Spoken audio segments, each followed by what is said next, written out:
So the next important event that happened in the world was World War II. It start ಆಗಿದ್ದು 1939 ಇಂದ 1945 ವರೆಗೂ. So world war two first of all parties ಹೇಳ್ಬಿಡ್ತೇನೆ. The fighters whose fought the war, one side it was axis power, one party was called as Axis power, the other party was called as Allied powers. Axis power versus Allied powers. Axis powers ಅಲ್ಲಿ ಇದ್ದಿದ್ದಂಥ parties, one was Germany which was led by the great Adolf Hitler, Italy and Japan. This was one particular party versus France, United Kingdom, ಅದೇ ನಮ್ಮ England, USA and parts of China. China complete ಆಗಿರಲಿಲ್ಲ, but ಸ್ವಲ್ಪ ಪಾರ್ಟಲ್ಲಿ ಚೈನಾದು contribution ಇತ್ತು. It was initially the start of war. When war started, Germany, Italy, Japan were facing against the France, UK and USA. Situation ಅರ್ಥ ಮಾಡ್ಕೊಳ್ಳಿ. The situation when this world war started in 1939, government of India act that was passed in 1935 was not satisfied by Indians. So ಇಂಡಿಯನ್ಸ್ಗೆ ಎಲ್ಲೋ ಒಂದು ಕಡೆ ಮನಸ್ಸಲ್ಲಿ ನೋವಿತ್ತು. One thing it is there. And next thing you should know, during the World War I, when it started 1914 to 1918, some of the leaders felt that if we help Britishers ಗೆ ನಾವು ಸ್ವಲ್ಪ ಸಹಾಯ ಮಾಡಿದ್ರೆ ಆಫ್ಟರ್ ದ ವಾರ್ ಅವ್ರಿಗೆ ನಮಗೆ ಬೇಕಾಗಿದ್ದು ಕೊಡ್ತಾರೆ ಅಂತ ಅನ್ಕೊಂಡಿದ್ರು. ಬಟ್ ಆಸ್ ಎ ರಿಟಾಲಿಯೇಷನ್ 1919 ಬಂದಿದ್ದು Montagu Chelmsford reforms was a total failure, because of which Rowlatt act was passed. ನೆನಪಿದೆಯಾ? Jallian Wala Bagh massacre, due to which non-cooperation movement was passed by Gandhi, which ended in 1922 due to Chora Chora incident. So world war ಒನ್ನಲ್ಲಿ Britishers ನಮಗೆ ಬೇಕಾಗಿದ್ದು ಕೊಟ್ಟಿರಲಿಲ್ಲ. ಈ ನೆನಪುಗಳು ಕೂಡ ಮೈಂಡಲ್ಲಿ ಇರುತ್ತೆ ಅಲ್ಲ, ಓಲ್ಡ್ ಮೆಮೊರೀಸ್ ಅಂತಾರಲ್ಲ, ಇದು ಕೂಡ ನಮ್ಮ ಇಂಡಿಯನ್ ಲೀಡರ್ಸ್ ತಲೆಯಲ್ಲಿ ಇತ್ತು.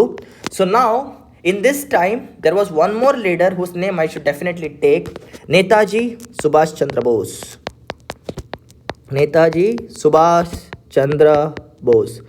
This is the time I think I should talk about Netaji Subhash Chandra Bose.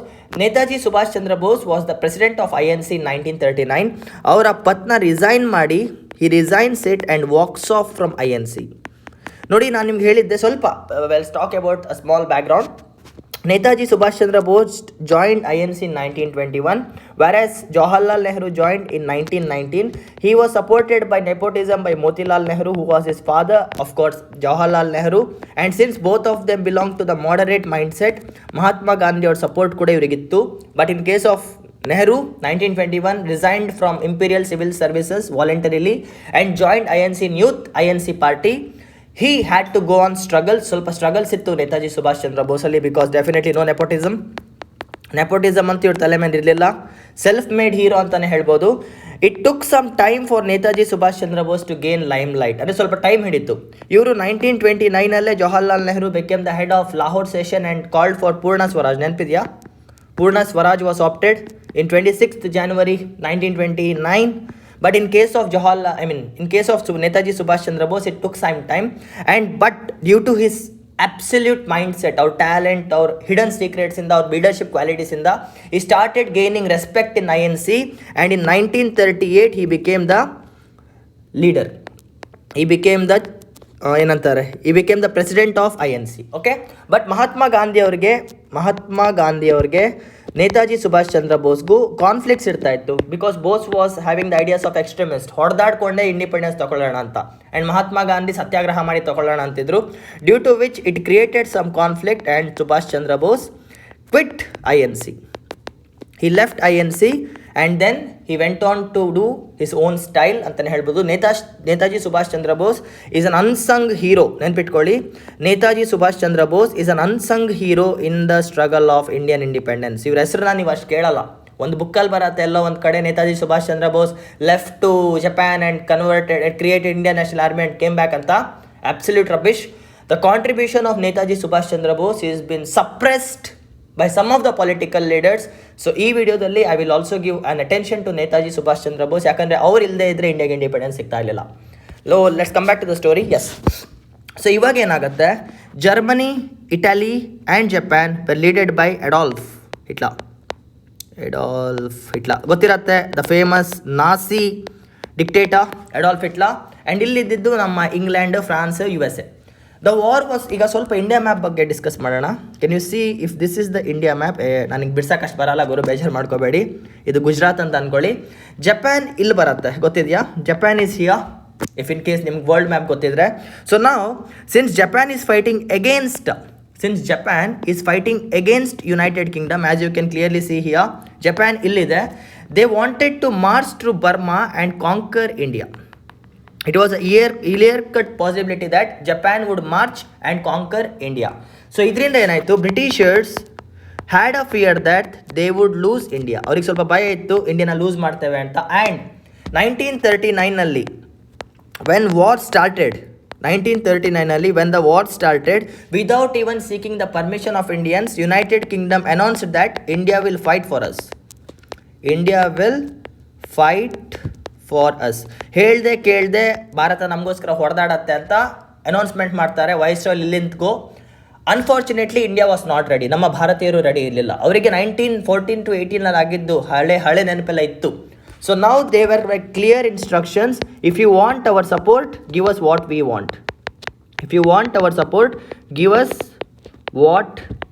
Want. ಇದು ಮಾತ್ರ ಕ್ಲಾರಿಟಿ. ಆ್ಯಂಡ್ ನಿಮ್ಗೊಂದು ವಿಷಯ ಗೊತ್ತಿರಬೇಕು, ಯಾವ್ದಾದ್ರು ಯುದ್ಧ ನಡೆದ್ರೆ the important thing that you need is man force ಅಂದರೆ soldiers, and you need money to fund the war funding ಗೆ ವೆಪನ್ಸ್ ಬೇಕು, ಆರ್ಮರಿ ಬೇಕು, ಫುಡ್ ಬೇಕು, ಮೆಡಿಕಲ್ ಬೇಕು. ಸೊ ದುಡ್ಡು ಬೇಕು, ಮ್ಯಾನ್ ಫೋರ್ಸ್ ಕೂಡ ಬೇಕು. ಓಕೆ, ಬೇರೆ ಏನು ಅನ್ಕೋಬೇಡಿ, man force and money. But unfortunately England was suffering. Initial ಡೇಸಲ್ಲಿ when the world war started, these people were having an extreme lead because of the dictatorship of Adolf Hitler. He was conquering the world. Adolf Hitler ಎಷ್ಟು ಚೆನ್ನಾಗಿ conquer ಮಾಡಿದ ಅಂದರೆ, France, US and UK fell into the knees. ಸೋಲ್ತಾ ಹೋದ್ರು, they were losing. In the meanwhile, there was one more person, Bose, ಹೇಳ್ದೆ ಅಲ್ವಾ, ನೇತಾಜಿ ಸುಭಾಷ್ ಚಂದ್ರ ಬೋಸ್ ಅವರು. He told that this is the right time to strike. ಯಾಕಂದರೆ ನೋಡಿ, when the enemy is weak, ನಮ್ಮ ಶತ್ರು weak ಆಗಿದ್ದಾಗಲೇ ನಾವು ಅವನ್ನ ಹೊಡಿಬೇಕು ಅನ್ನೋದು ಬೋಸ್ ಅವ್ರದ್ದು ಮೆಂಟಾಲಿಟಿ ಆಗಿತ್ತು. ಬಟ್ ಮಹಾತ್ಮ ಗಾಂಧಿ ಅವ್ರದ್ದು ಬೇರೆ ಮೆಂಟಾಲಿಟಿ ಆಗಿತ್ತು. He was like, our British officers are in risk, ಅವರಿಗೆ ಕಷ್ಟ ಆಗ್ತಿದೆ, ಈ ಟೈಮಲ್ಲಿ ನಾವು ಹೊಡೆದಾಡಬಾರ್ದು, ಅವರಿಗೆ ಸಹಾಯ ಮಾಡಬೇಕು ಅಂತ. Help was the support given by Mahatma Gandhi's ideology. War was the methodology given by Subhash Chandra Bose. ನೀವೇ ಹೇಳಿ, ಯುದ್ಧ ಮಾಡಿ ಫ್ರೀಡಮ್ ತಗೋಬೋದಾ ಈ ಟೈಮಲ್ಲಿ, ಇಲ್ಲ ಹೆಲ್ಪ್ ಮಾಡಿ ತಗೋಬೋದಾ? Which one looks better? Definitely this approach was better, due to which Bose leaves India and goes to Germany. ಅಲ್ಲೇನಾಯ್ತು ಅಂತ ಸ್ವಲ್ಪ ಮುಂದೆ ಬಂದಾಗ ಹೇಳ್ತಾನೆ. Understand one thing, from here on Bose is out of India. Bose ಅವ್ರ INC ಬಿಟ್ಟು ಭಾರತದಿಂದ ಹೊರಗೆ ಬರ್ತಾರೆ. He was kept in home arrest, but he escapes and goes out of India. Whereas Mahatma Gandhi stays inside India and he follows his non violence satyagraha methods. Satyagraha Mahatma Gandhi ಅವ್ರು follow ಮಾಡ್ತಾರೆ. ಯುದ್ಧ ಮಾಡೋಣ ಅಂತ ಬೋಸ್ ಹೊರಡ್ತಾರೆ. This is the ideology difference. This difference made the crack in INC, for which INC ಇಂದ ಬೋಸ್ ಅವ್ರು quit ಆಗ್ತಾರೆ and Mahatma Gandhi stays inside the power. ನಾನು ಹೇಳ್ದೆ ಅಲ್ಲ, ಎಲ್ಲೇ ಮಹಾತ್ಮ ಗಾಂಧಿ ಅವ್ರದ್ದು ರೆಪ್ಯುಟೇಷನ್ ಕೆಳಗೆ ಬರ್ತಾ ಹೋಗ್ತಿದ್ರು, he use to suppress the other leader and get him out. You can take the example of ನಾನು ಅವ್ರನ್ನ ಡಿಗ್ರೇಡ್ ಮಾಡ್ತಿಲ್ಲ ಗಾಯ್ಸ್, ಬಟ್ ನಿಮ್ಗೆ ಗೊತ್ತಿರಬೇಕು ಈ ವಿಷಯ, ಸ್ವಲ್ಪ ಮೈಂಡಲ್ಲಿ ಇಟ್ಕೊಳ್ಳಿ. 1930s when his popularity came down, he could have saved Bhagat Singh, Sukhdev and Rajguru. He terminated them, execute agodru. That is also there. And if you remember, he was Subhash Chandra Bose nu kuda party na horagagta idare. Somewhere I think starting from 1917 when Mahatma Gandhi started entering India, I think he was having some enjoyment with his popularity. But when its popularity started coming down, things started going outside. And trust me, Britishers have given open statement after independence that it was not because of Mahatma Gandhi alone we got independence. The only person who was bothering us was Subhash Chandra Bose antane ಹೇಳ್ತಾರೆ. Since Subhash Chandra Bose was torturing them, attacking them, getting the army, fighting, that caused the Britishers to leave India ಅಂತ British officers official statements ಅಲ್ಲೂ ಹೇಳಿದ್ದಾರೆ. So the unsung hero of freedom struggle is Subhash Chandra Bose. So now coming back to the story, Germany, Italy, Japan are going on. France, UK, US is going on. Adolf Hitler ಅವರು ಒಂದು ತಪ್ಪು ಮಾಡ್ತಾರೆ. See, I'll tell you. Adolf, ಅವ್ರ ಹೆಸರು ಸ್ಪೆಲ್ಲಿಂಗೇ ಬರಲ್ವಲ್ಲ ಗುರು. Adolf Hitler. ನಮ್ಮ ಸುಭಾಷ್ ಚಂದ್ರ ಬೋಸ್ ಅವರು, he goes to Russia, not to Russia, but to Germany and meets Adolf Hitler. He goes to Germany and to meet Adolf Hitler because Subhash Chandra Bose had ideology, ಶತ್ರುವಿನ ಶತ್ರು, the enemy of enemy becomes our friend anta. And this was the time when Netaji Subhash Chandra Bose met the Adolf Hitler and our suggestions ಕೊಡ್ತಾರೆ Adolf Hitler ಗೆ that you keep going on what is going on, but help India to liberate. ಇಂಡಿಯಾನ free ಮಾಡೋಕ್ಕೆ ನಮ್ಗೆ help ಮಾಡಿ. ಜೊತೆಗೆ he gives one more suggestion that do not attack on Russia. Do not attack on Russia. This was the suggestion given by Bose to Adolf Hitler. Till ನಾವು ಇಲ್ಲಿ ನೋಡಿ, Russia ಫೀಲ್ಡಲ್ಲಿ ಎಲ್ಲಿದೆ ರಷ್ಯಾ ಅಂತ ಎಲ್ಲರೂ ಬರ್ತಿದ್ದೇನೆ, Russia was not there.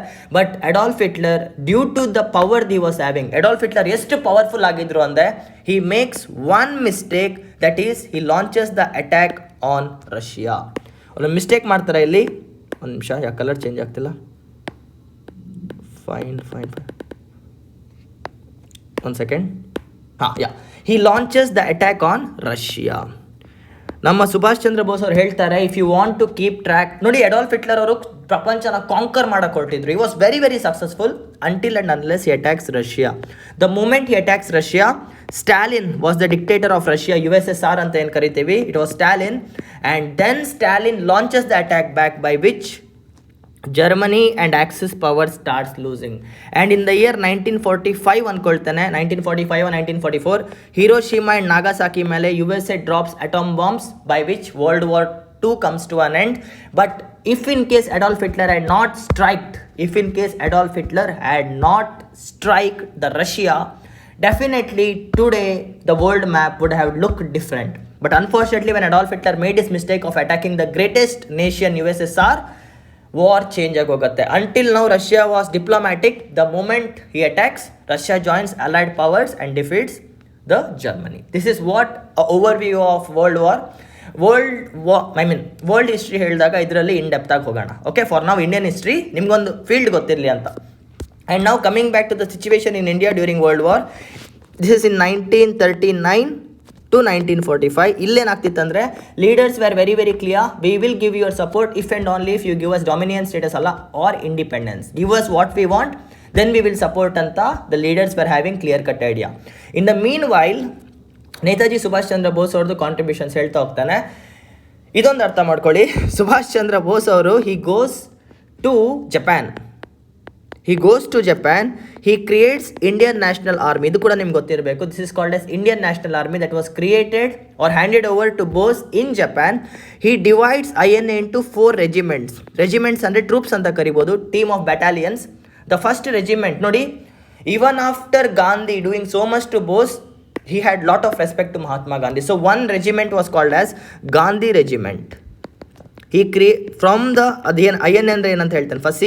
INA is nothing but prisoners of wars ಇರ್ತಾರಲ್ವಾ, prisoners of war ಅಂದರೆ ಯುದ್ಧ ನಡೆದಾಗ ಯಾರ್ಯಾರು ಅರೆಸ್ಟ್ ಆಗ್ತಾರೆ, all the prisoners of wars who are Indians were collected in ಜಪಾನಲ್ಲಿ ಸ್ಟೋರ್ ಮಾಡಿರ್ತಾರೆ ಪ್ರಿಸ್ನರ್ಸ್ ಆಫ್ ವಾರ್ನ, ಯುದ್ಧದಲ್ಲಿ ಸಿಕ್ಕಾಕೊಂಡಿರುವಂಥ Indians. And an army was formed in Japan. ಆ ಜಪಾನಲ್ಲಿ ಫಾರ್ಮ್ ಆಗಿರುವಂಥ ಇಂಡಿಯನ್ ಆರ್ಮಿನ ನೇತಾಜಿ ಸುಭಾಷ್ ಚಂದ್ರ ಬೋಸ್ ಅವರು ಟೇಕ್ ಓವರ್ ಮಾಡ್ತಾರೆ. ಹಿ wanted to use this army to march from Japan and attack to India so that United Kingdom becomes weak. ಅದಕ್ಕೋಸ್ಕರ ಅವರು ತಮ್ಮ INA Indian ಆರ್ಮಿನ 4 ಪಾರ್ಟಲ್ಲಿ ಡಿವೈಡ್ ಮಾಡ್ತಾರೆ. This army is also known as forgotten army. ಇದನ್ನು forgotten army ಅಂತ ಕೂಡ ಕರೀತಾರೆ, the great Indian forgotten army. Indian national army, Gandhi regiment ಅಂತ ಒಂದು ಟ್ರೂಪ್ನ ಕ್ರಿಯೇಟ್ ಮಾಡ್ತಾರೆ. He was having so much of respect for Mahatma Gandhi. ಆ ರೆಜಿಮೆಂಟ್ಗೆ ಗಾಂಧಿ ಹೆಸರಿಟ್ಟಿದ್ದಾರೆ. One more regiment was called as Nehru regiment. Jawaharlal Nehru ಅವ್ರ ಹೆಸರು ಕೂಡ ಇಟ್ಟಿದ್ದಾರೆ. And third regiment was called as Netaji Subhash regiment. ಇದನ್ನು ಸುಭಾಷ್ ರೆಜಿಮೆಂಟ್ ಅಂತ ಇಟ್ಟರು. After this the 4th regiment was called as Jhansi regiment, giving the respect to the Jhansi Rani Lakshmi Bai because of the 1857 revolt, her contributions to this country. 4 battalions were created, 4 regiments were created: Gandhi Regiment, Nehru Regiment, Subhash Regiment and Jhansi Regiment. This was Indian National Army. Who was the commander? Netaji Subhash Chandra Bose. And Bose had 2 famous slogans. The first slogan is Dilli Chalo. The concept is very simple. Dilli Chalo ಅಂದರೆ INAನ ತಗೊಂಡು, Indian National ಆರ್ಮಿನ ತಗೊಂಡು, he wanted to march to Delhi and conquer it and defeat Britishers. ಒಂದು ಇತ್ತು ಅವ್ರ ತಲೆಯಲ್ಲಿ, let's bring the army and defeat the Britishers ಅನ್ನೋದು ಒಂದು ಸ್ಲೋಗನ್. ಆದರೆ the second famous slogan we people are enjoying today, which we say during independence or republic day, Jai Hind ಅಂತ ಏನಿದೆ, this slogan was also by Netaji Subhash Chandra Bose. He gave 2 famous slogans in the freedom struggle, Delhi Chalo and Jai Hind.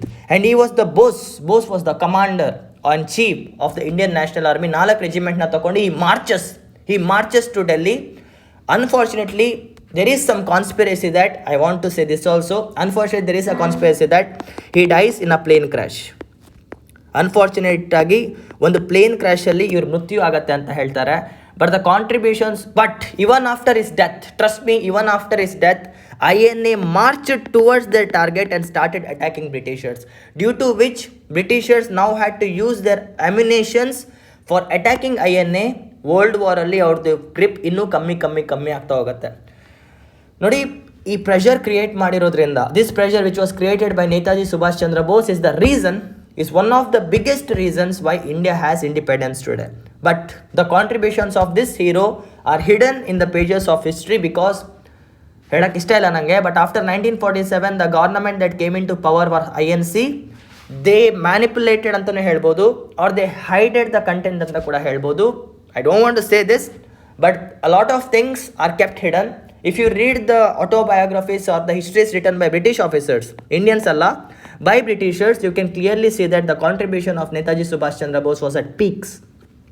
This hero is responsible for the independent India today. Definitely ಸತ್ಯಾಗ್ರಹ ಅಹಿಂಸೆಯಿಂದನೂ ನಮಗೆ freedom ಸಿಕ್ಕಿದೆ, but it was only 40%. The remaining 60% was the contribution of revolutionary leaders like Bhagat Singh, Chandrasekhar Azad, Sukhdev, Rajguru, and all the people like Bal Gangadhar Tilak ಆಗಿರ್ಬೋದು, ನಮ್ಮ ಲಾಲಾ ಲಜಪತ್ ರಾಯ್ ಆಗಿರ್ಬೋದು, ಅವ್ರ ಕಡೆಯಿಂದನೂ contributions ಇದೆ. And definitely Netaji Subhash Chandra Bose, ಇದನ್ನು Bose era ಅಂತಲೇ ಕರಿಬೋದು ನೀವು. 1939 ಇಂದ 1945ವರೆಗೂ this era can be called as Bose era. But ಈ ಥರ ಏನೂ ಇಲ್ಲ.